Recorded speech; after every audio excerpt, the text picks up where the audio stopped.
Quem disse que é sempre a mente quem conhece sozinha? Não existem outras possibilidades de conhecimento que não passem pela representação mental? O Schopenhauer vai dizer, sim, existem.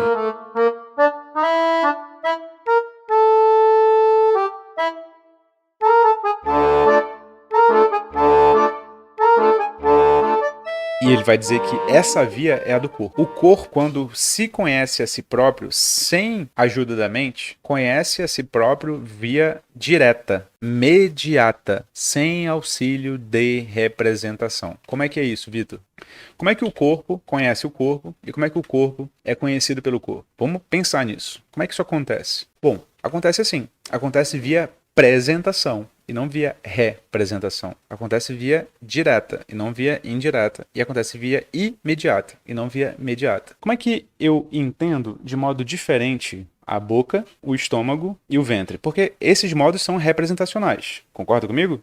A boca é uma representação, o estômago é uma representação, o ventre, idem. Como é que eu os entendo como vontade? A boca, enquanto vontade, é fome. O estômago, enquanto vontade, é medo. Você não sente o medo aqui, quando você está com medo? Não é bem aqui que ele vem? Isso aqui gela, não gela? O paralisa. E o ventre não pode ser, enquanto vontade, desejo sexual? Como é que é isso? Como é que é isso? Eu entendo as coisas como representação, mas eu também entendo elas como vontade? Sim. Fome, medo e desejo são ímpetos, são forças que simplesmente são percebidas no momento em que elas acontecem. É ou não é? Quando você tem fome, não precisa ter uma representação da fome na sua cabeça para você saber que está com fome. Quando você tem medo, igualmente. Desejo sexual nem se fala. As coisas que você sabe imediatamente, né, diretamente no seu corpo, são todas da mesma natureza. Elas são de uma natureza impetuosa, impulsiva, que te impelem a fazer alguma coisa. A fome te impele a comer, o medo te impele ou a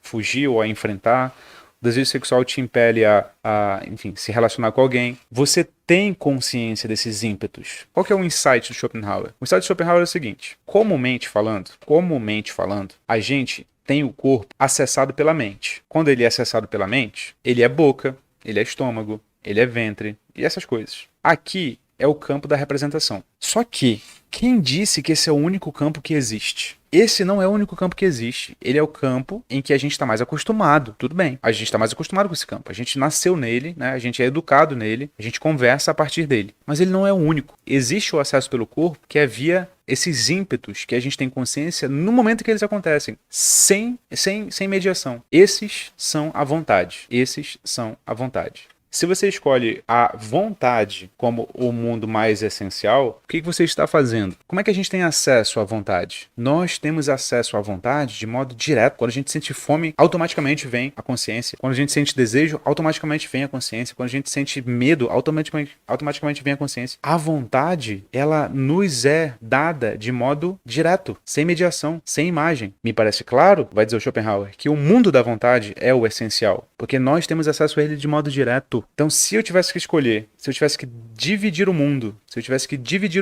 entre aquilo que é mais essencial e aquilo que é menos essencial, eu escolheria a vontade como mais essencial. Porque é isso que o meu conhecimento está me dizendo. Você entende agora? Com essa diagrama aqui, que o Schopenhauer vai para uma argumentação que é corporal. Ele vai dizer, presta atenção no seu corpo e toma ciência de que o seu corpo te aponta para o que há de mais essencial, porque o seu corpo tem uma relação com a realidade que não passa por mediação alguma, ela é direta, e essa relação te diz que o que há de mais essencial é a vontade e não outra coisa.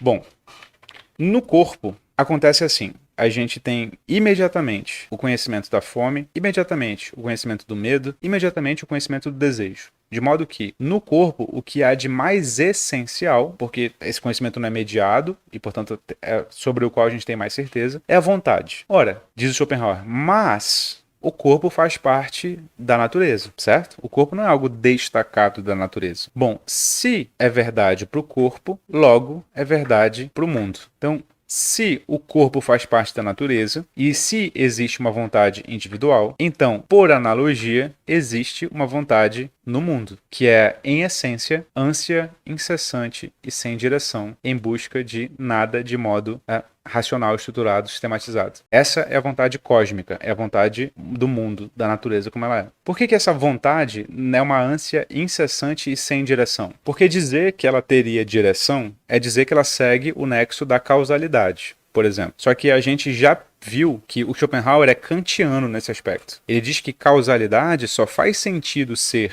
entendida no intelecto humano e não fora dele. Causalidade é uma categoria que nós humanos utilizamos para compreender a realidade, mas não é uma categoria que faça parte da realidade ela mesma. Então, se causalidade está presente em nós e não está presente no número, na coisa em si, então a vontade cósmica não tem como ser ou não tem como seguir um nexo causal. Ela é pura ânsia incessante, sem direção. E toda vez que nós percebemos em nosso corpo a ânsia por comer, a ânsia por fugir, a ânsia por reproduzir, isso nada mais é do que uma instância individual dessa ânsia incessante sem direção que compõe a realidade como um todo. Esse é o argumento do Schopenhauer. Nota que ele começou com uma epistemologia, o que isso significa dizer, ele começou dando uma explicação do modo como nós conhecemos a realidade, ele concorda com o Kant, né? Nós conhecemos via sensação espaço-temporal, que depois é categorizada na causalidade, e aí que ele se afasta um pouco do Kant, porque o Kant tem 12 categorias, ele só tem uma, que é o da causalidade. A partir dessa epistemologia, ele se pergunta assim, existe outro modo de nós nos relacionarmos com o mundo? Ele vai dizer que sim, existe. Existe um modo mediato, que é o corpo com ele mesmo, e quando o corpo se sente, ele não precisa de representações, ele se sente de modo automático, e aí ele percebe que ele tem vontades. Essa é a epistemologia do Kant. Como é que ele deriva para uma metafísica? Ele fala assim, bom, se a vontade é o que há de mais essencial no homem, e o homem faz parte da realidade, então a vontade é o que há de mais essencial na realidade como um todo. É um argumento por analogia. Pronto. De uma epistemologia, ele derivou uma metafísica. A realidade como um todo, em essência, é a vontade. E nós só não enxergamos isso porque estamos encobertos por um esquema que só enxerga a realidade de modo representacional, que só enxerga a realidade de modo imagético. Por isso que a gente não consegue conceber a realidade enquanto vontade, mas ela existe.